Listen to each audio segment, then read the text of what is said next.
back in action for some more awesome presentations this afternoon on FDS Friday.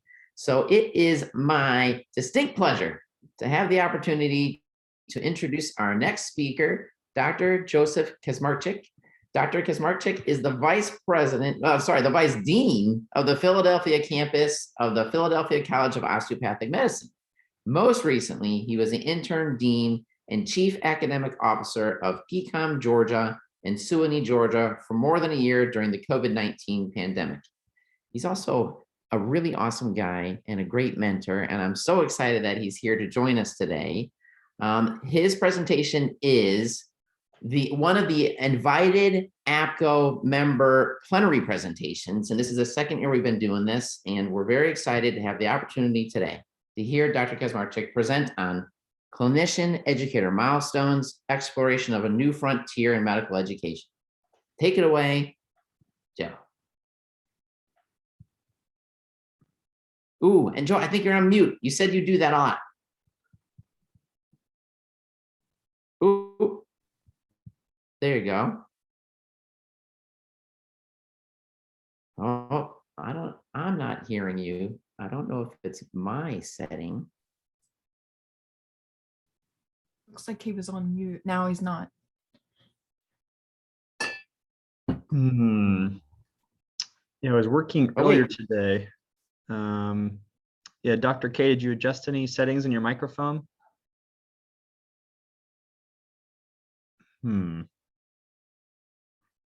How's that? Hey, Better. there we go. All right. Welcome. Thank you. I want to comment that Chris is appropriately attired as the commander because he is commanding not only the slides, but also the chat. And since we are in his hands, all systems are go. Thank you, sir. Here you go. All right. As you heard Dr. Morawski say, we're going to look at the clinician educator milestones and explore them as a new frontier in medical education. Next, please. Here are my disclosures. I have no conflicts of interest to disclose, but I would like to disclose that ACGME has approved and contributed to this presentation. And I'd like to provide a special acknowledgement to Laura Edgar, EDD, who's the ACGME Vice President for Milestone Development. Next, please. And I need to remind everybody that this presentation is my opinion and mine alone, and it does not represent the position of any of the organizations who may be mentioned during this presentation. Next. Here are the learning outcomes. First, to understand how the ACGME clinician educator milestones and supplemental guide were developed. Explore these milestones in depth, which will take some active learning. Describe the application of these milestones and identify how these milestones can facilitate and contribute to advancing your career in medical education. Next, please. It's hard to imagine that the competencies, which even appeared on one of Dr. Katz's slide, were something that happened in 1999. It took almost a decade for the work to begin on the revisions, which were called Milestones 2.0. Next.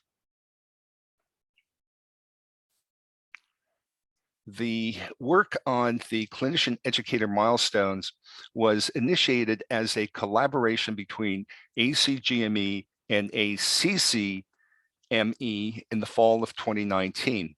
It eventually was expanded to include both the AAMC and ACOM. All along, there has been extensive literature review to support the activity. A multidisciplinary group was assembled to include faculty, program directors from all across the continuum. And in addition, there was a medical student and a resident. Next. Here is the entire work group membership, and you can probably recognize a few names there. And I need to point out that I was the only OBGYN in this work group. it's an amazing group of incredibly talented people, very creative, very bright, and it reminds me of APGO UMEC. Next, please.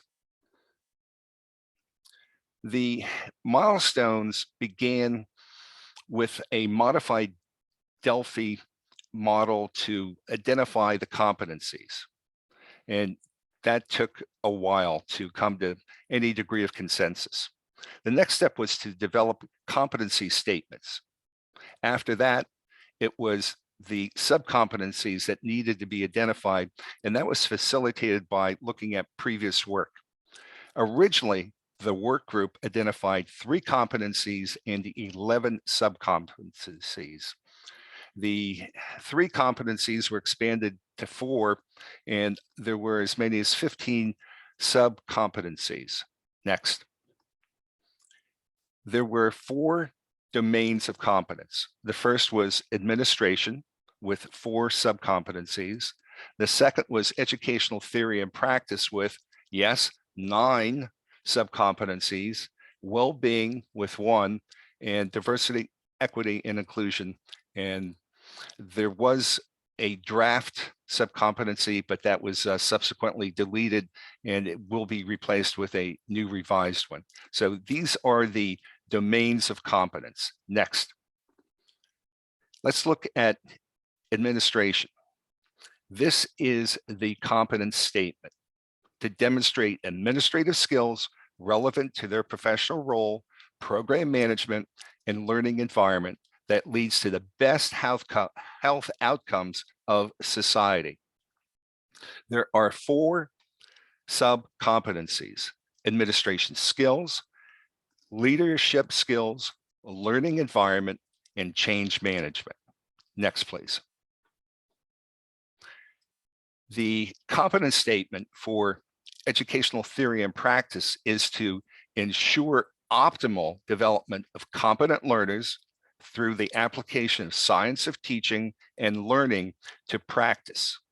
And here is a long list of the 9 subcompetencies, including feedback, scholarship, professionalism, learner assessment, program evaluation, remediation, teaching, science of learning, and learner professional development. Next.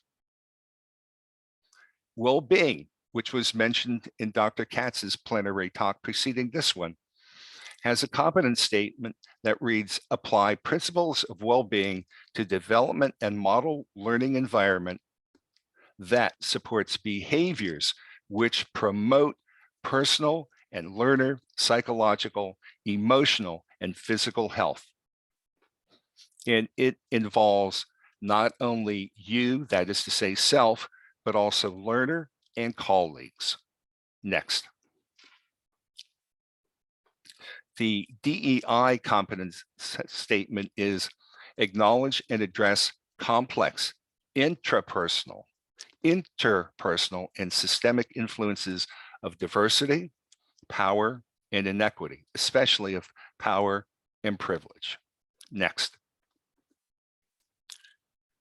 Sir William Osler is responsible for establishing the tradition of the clinician educator at Johns Hopkins in the 19th century. In 1997, a century later, when the definition of a clinician educator was solicited, there was very limited consensus, and there was only consensus around being a superior clinician and a dedicated teacher.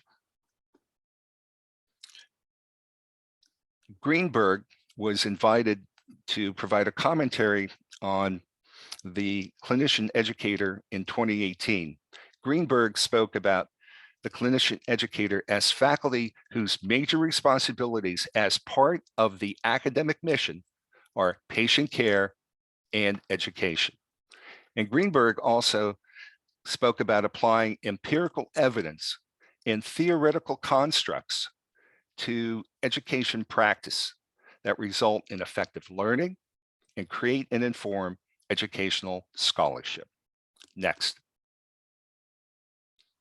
Well, before we take a deep dive and a closer look at the clinician educator milestones, I thought we should start with milestone 0. Yes, there is such a monument. It's in Washington, D.C., obviously, and it is something that was erected in 1919, and it is the point from which distances in the U.S. highways are measured to Washington, D.C. Next, please. I'm going to ask you to do the same thing as if we were sitting in the Ritz on Amelia Island. I'm going to ask you to take one of these ubiquitous hotel tablets and a pen, a ballpoint pen that doesn't want to write when you first use it, and go through the milestones. We are going to start with administration. The first one is a subcompetency of administration skill. And I don't want you to dwell on it. I want to do this in about 30 to 60 seconds. Use top of the mind response. Don't obsess. Don't perseverate. Just respond. And I want you to notice that on the bottom right, it says not yet completed level 1. Be honest. This is your self-assessment. There's confidentiality and privacy here. No one's going to be looking over your shoulder to see what you have selected. But again, be honest with yourself. Oh.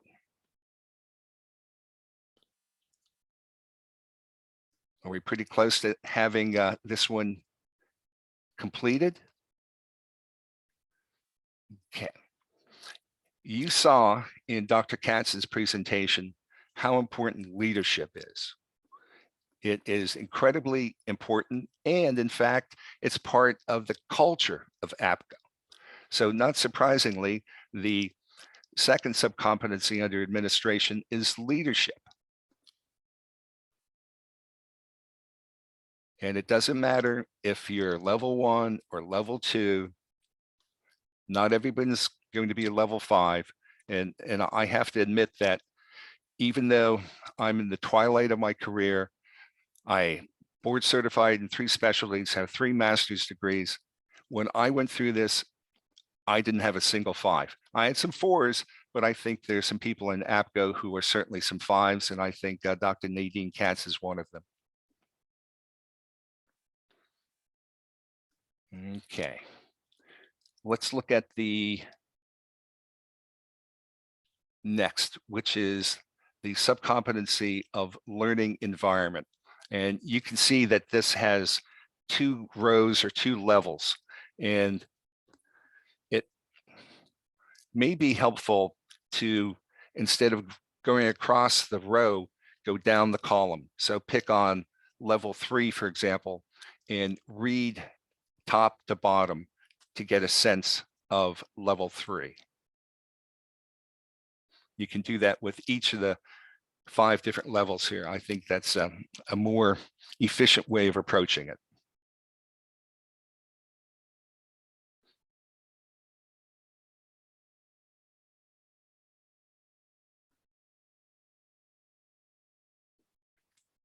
Again, do not perseverate, just respond. Okay, let's move on to the 4th subcompetency, which is change management. And Dr. Katz alluded to this as well in her plenary talk. We all have experienced change management vis-a-vis COVID-19. So this is a little less verbose than the other subcompetencies. So this should be something that you can look at rather quickly and answer readily. What level are you?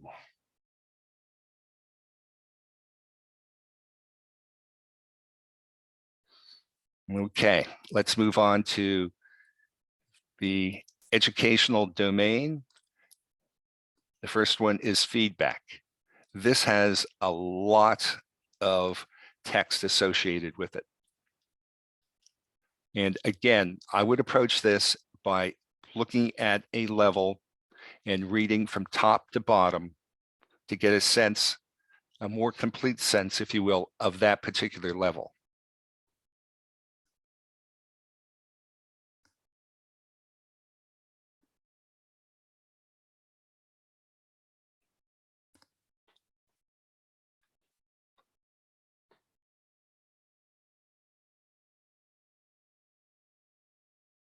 That should be sufficient time. So let's look at the second subcompetency in educational theory and practice, scholarship. This, of course, is a topic that Dr. Katz mentioned in her plenary. Scholarship is important to APGO. How would you assess your level of scholarship using this particular milestone?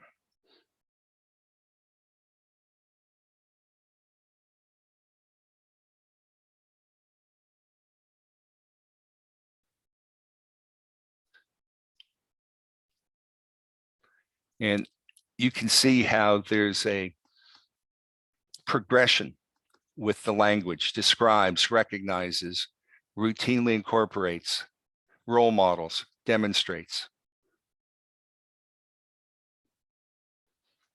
Okay, let's move on to professionalism. And it's again in 2 levels, but only level 4 has, I think, a lot of language, a lot of text.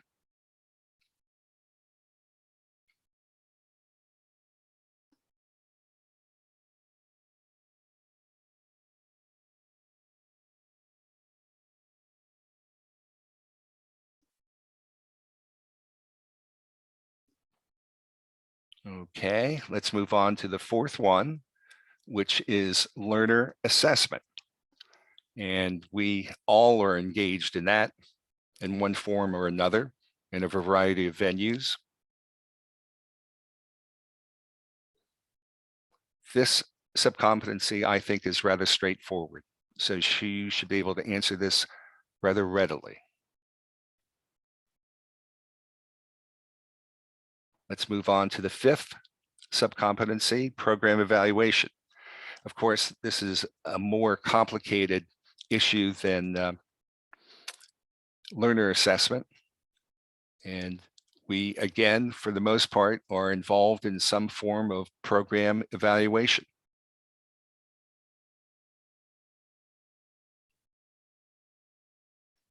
The good news is we're halfway through the 9 subcompetencies of educational theory and practice. Let's move on to the 6th, remediation, which is a topic and activity that we are all familiar with.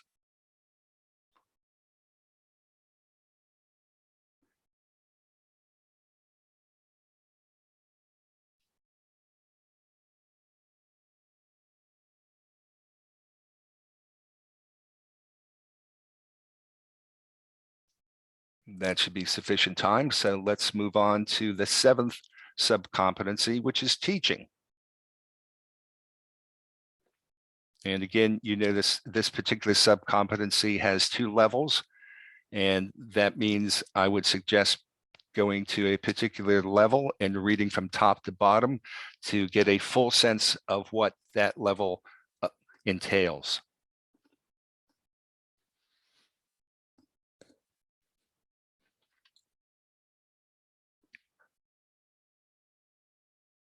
The 8th subcompetency is science of learning. And I would like to make an editorial comment here that I think the science of learning has its own dialect. It's rich with jargon, and I call it education speak, or edu speak for short.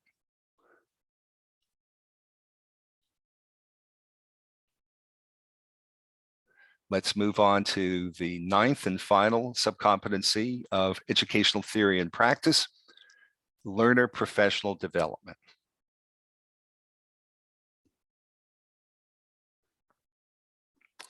This is a slide with much text. So as I've indicated before, I would recommend going to a particular level and reading from the top down to get a full sense of what that level entails.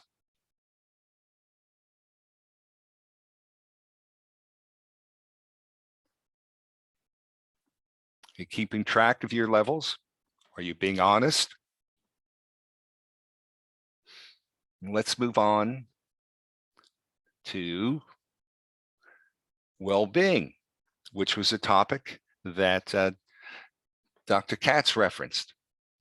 And you can see that there are 2 levels here. And when you get to level 4 or 5, there is considerable text.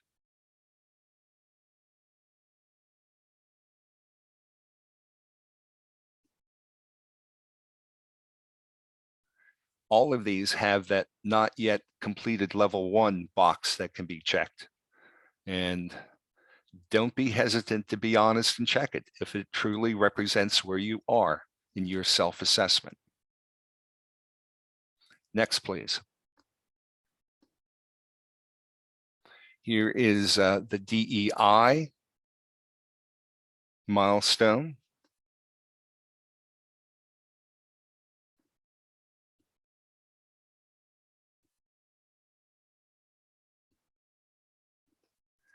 There was a lot of discussion, and there has been, about whether or not DEI should be subsumed under another domain of competence, but it was really very important to include it as a standalone and give it the attention and highlight that it needs and deserves.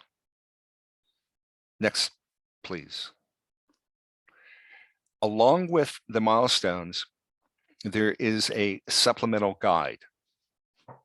And that is, I think, a very rich source of information.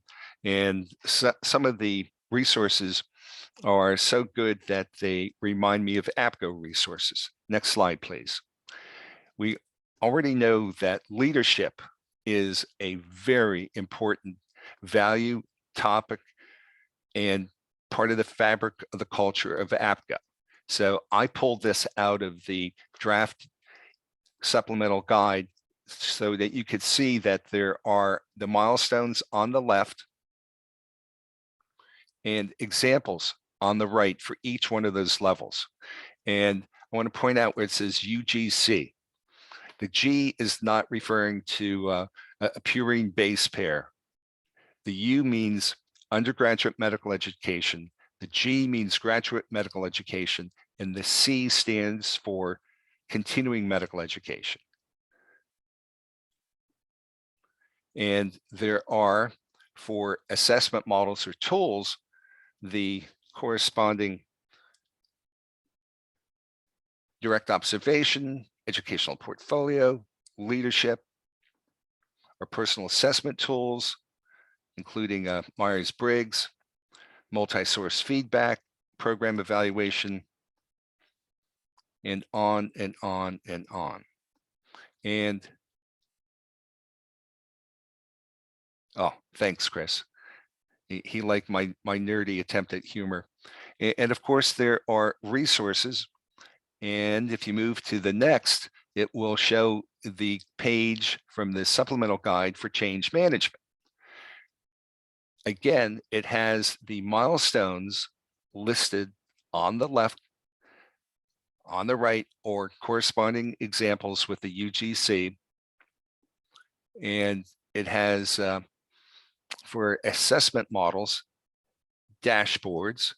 And for resources, there's my favorite there, Cotter's book, Leading Change. There are different models, and there are even links to some of those resources. Next slide, please. Well, what are you going to do with all this? You can take a number of approaches to operationalize it. If you want a comprehensive one, you do what we just did. You go through all of the milestones. If you want a targeted one, you can pick out one domain of competence, like change management, or a particular subcompetency, like leadership skills. But I think in order to do it properly, you need a mentor, need someone to say, no, no, no, no. You should not try the comprehensive approach. You should focus in on this particular area and have the mentor guide you to that area. And you need the interaction with the mentor for validation and proper interpretation. And what else do you really need? I think you need the tools and the resources in the supplemental guide to really help you develop your individualized developmental plan and help you continue to grow as a medical educator and clinician educator in particular. Next slide, please. Everybody in the work group, when we got to a certain point with the development of the draft milestones and the supplemental guide, was asked to identify an organization to which these materials could be sent out for review and comment. There was particular interest in undergraduate medical education. I raised my hand and I said to Laura Edgar, do I have an organization for you? It's called APGO.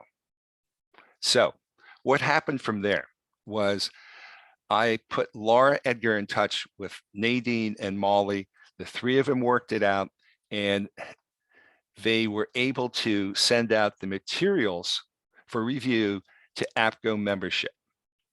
And there were globally 105 responses. And you can see 40% program directors or associate program directors, 20% clinical faculty, 20% dean or associate or assistant dean.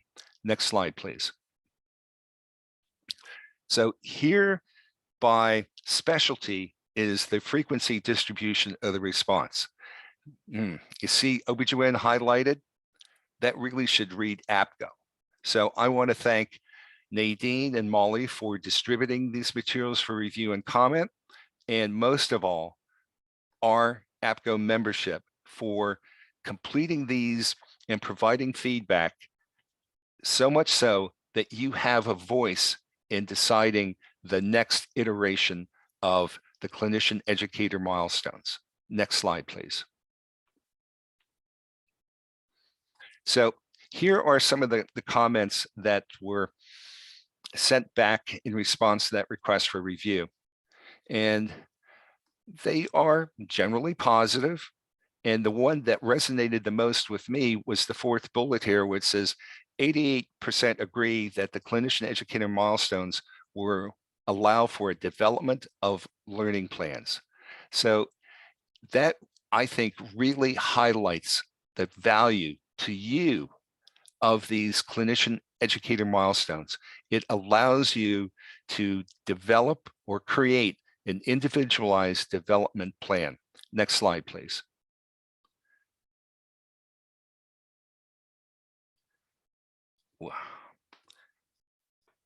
I don't know if I need to ask, but I will anyway. The little graphic there is a superhero cape being held up by two clothespins. You don't need to be a superhero with a cape to be a clinician educator. There is a widespread misperception that all subcompetencies had to be met to be a clinician educator. I already said that when I did this, I didn't get any 5s. I was lucky that I got some 4s. I was being honest. But again, you do not have to have 5s across the board in order to be a good, competent, effective clinician educator. Next slide, please.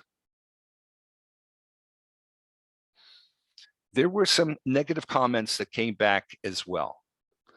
The most concerning was the one that I highlighted here in blue.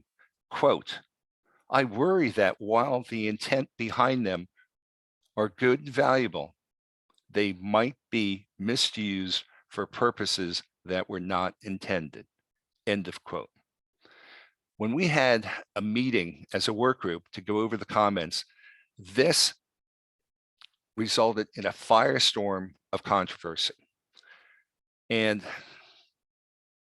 after all of that intense discussion and debate, I said, no matter what you try to do, there still is that potential for misuse.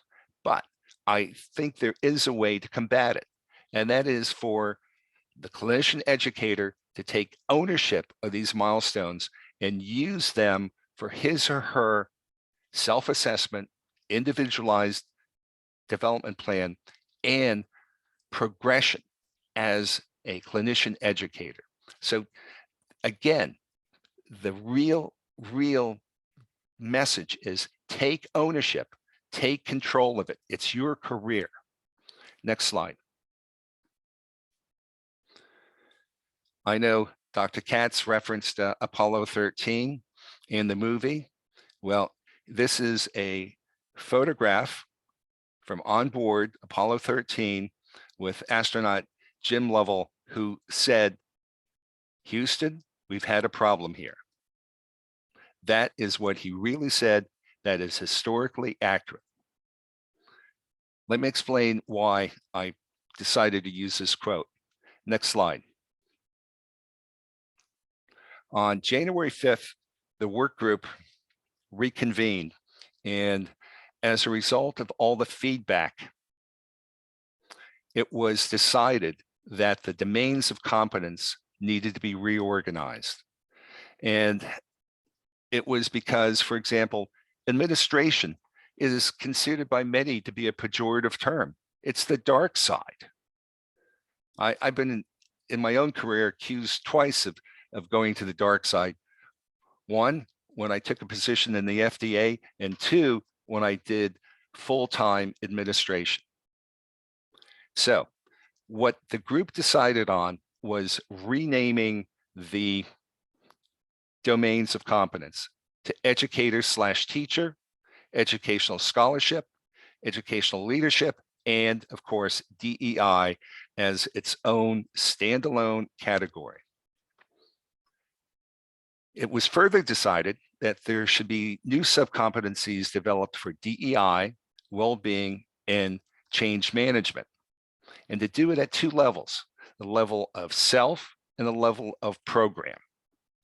And there, of course, would have to be corresponding examples added to the supplemental guide. 2 days ago, I participated in a meeting where we produced the draft subcompetencies described here for DEI, well-being, and change management. Next. There is a second pilot, in other words, an opportunity for review and comment that will occur after the match. The feedback that this work group received was, if you're going to do anything again, it must absolutely be after the match. And I know in the audience right now, there's some very, very astute people.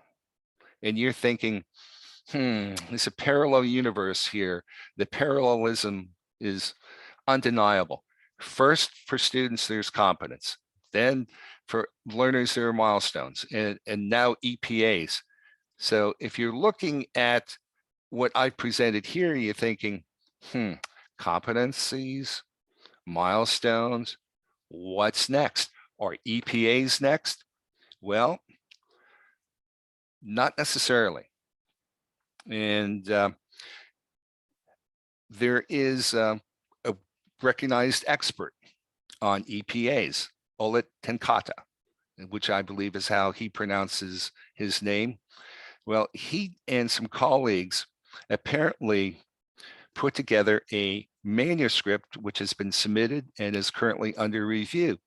And initially, it was thought that this may have been directed toward clinician educators. But on YouTube, and I have the link here, there is a webinar that was recorded on November the 1st, 2021, and it was sponsored by the Society for Directors of Research and Medical Education. And what I did was I went through this more than an hour and a half webinar, and I took a screenshot of when they got to the 18 EPAs. And here they are. But here's the kicker. These are EPAs for PhDs in health profession education. These 18 EPAs are not for clinician educators. Next slide, please. So the point about these milestones that I want to really emphasize is that they are not static, they're very dynamic, and they are going to continue to evolve through an iterative process. And that process is ongoing, and I would expect to see others from this work group make national presentations doing essentially the same thing that I've done, but probably with a newer version. Next slide, please. So this brings us to Q&A. Chris, what's been occurring in the chat?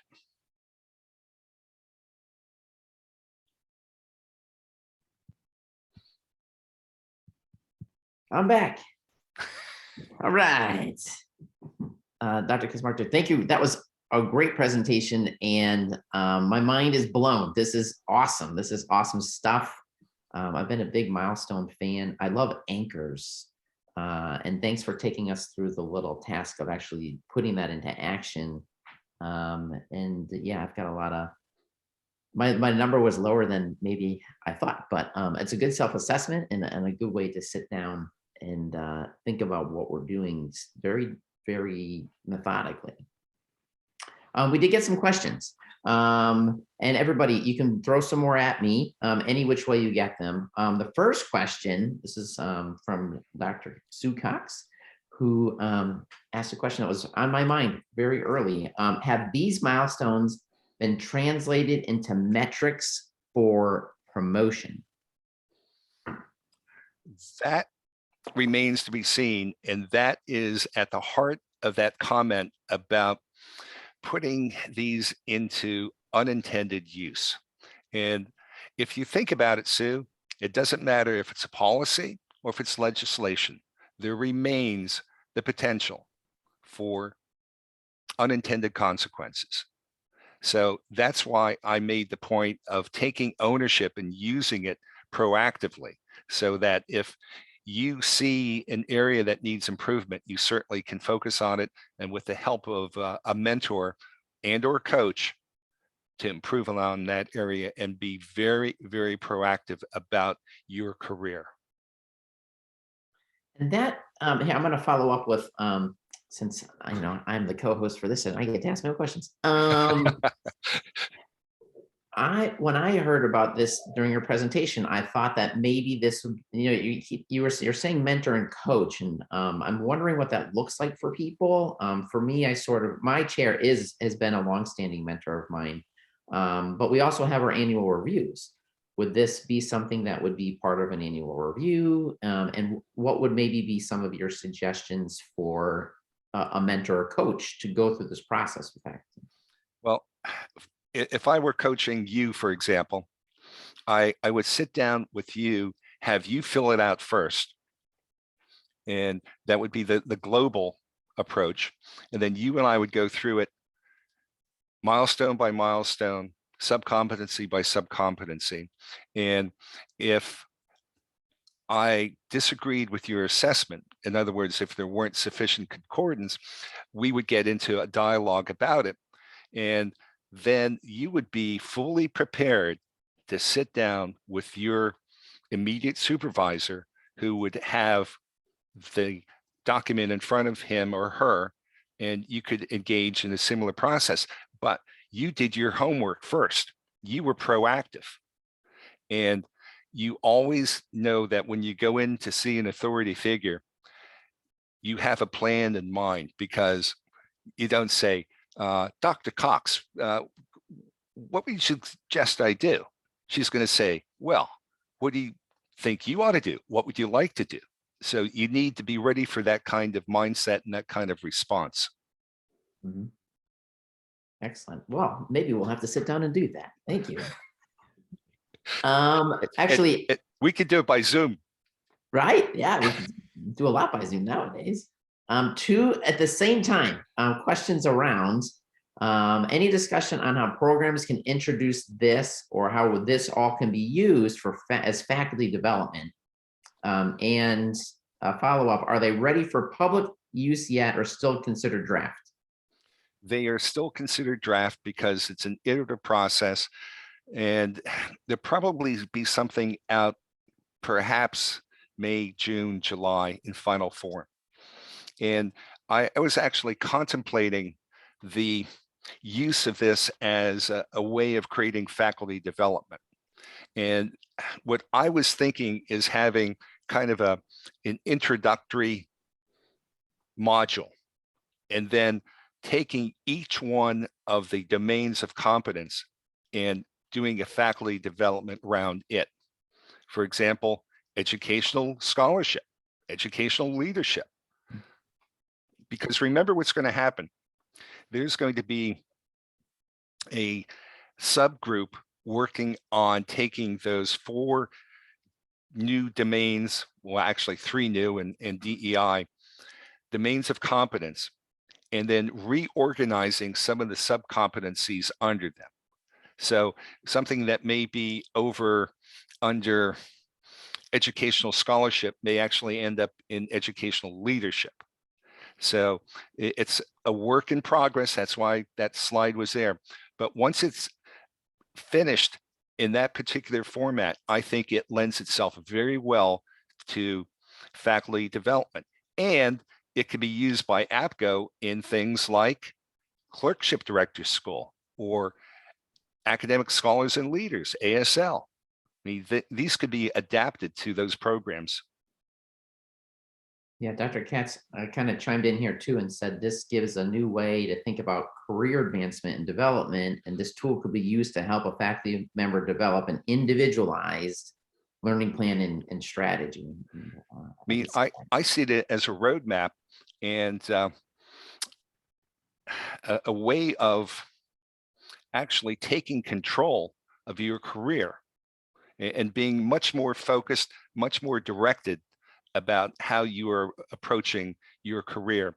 And I always like to remind learners that personal development precedes professional development.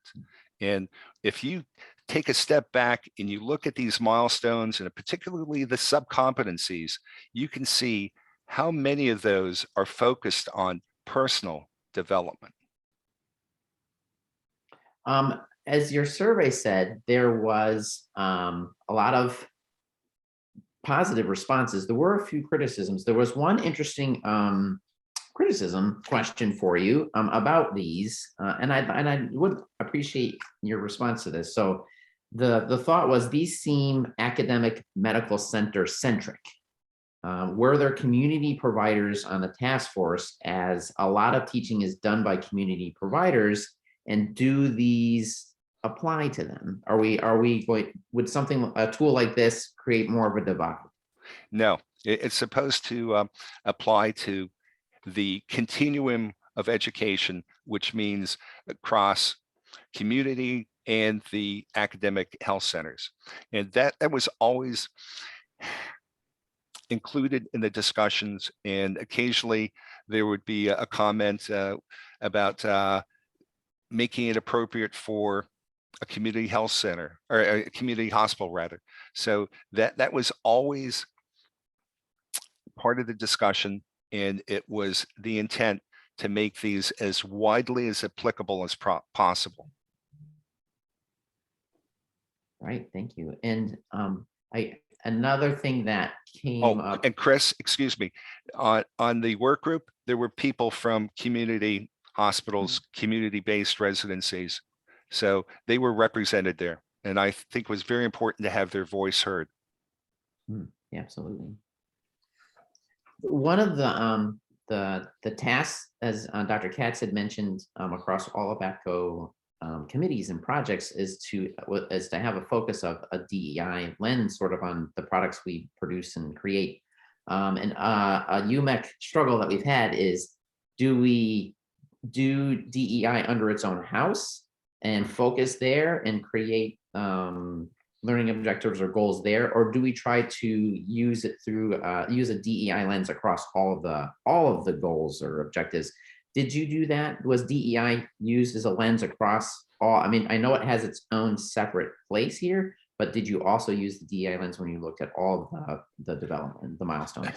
The work group had that conversation multiple times, including one as recently as 2 days ago. And it was ultimately decided to keep it standalone to give it focus.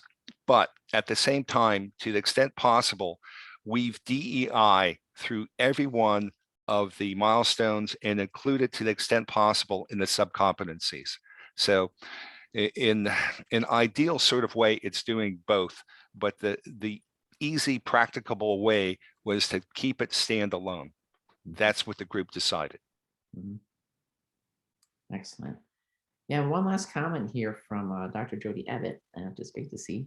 Great presentation, allows centering education as well, you know, a more traditional career path. And I think it does provide that focus here. And I just like how it is, again, organized, and you can see the progression, as you pointed out, in terms of something as simple as the verbs that are used as you move from one level to the next, but also the anchors so that you can do your own self-assessment. And then you can also be on the same page as another person that you're trying to have a conversation about your own career path, their career path. I can also see how this is an excellent tool for mentors to be able to be using a shared language. Well, I thank you. It's completely not my role to thank you for doing this, but I thank you for I thank you for bringing this to our APGO FDS today. I do thank you for your work here. This is outstanding, and I am not shocked, but I am impressed with the APGO membership and with the response that we got there. So that's wonderful to see. Yes, so thank you for reaching out for all of that too. That was APGO all the way. Well, thank you for the privilege. And are we out of time? We should be rather close. We're going to be. I'm going to make a few announcements here and send people off. But Dr. Kaczmarczyk, thank you so much for that great presentation. Thank you for your good work, and we look forward to hearing a bunch more. Everybody, we've got time for a little bit more of a break.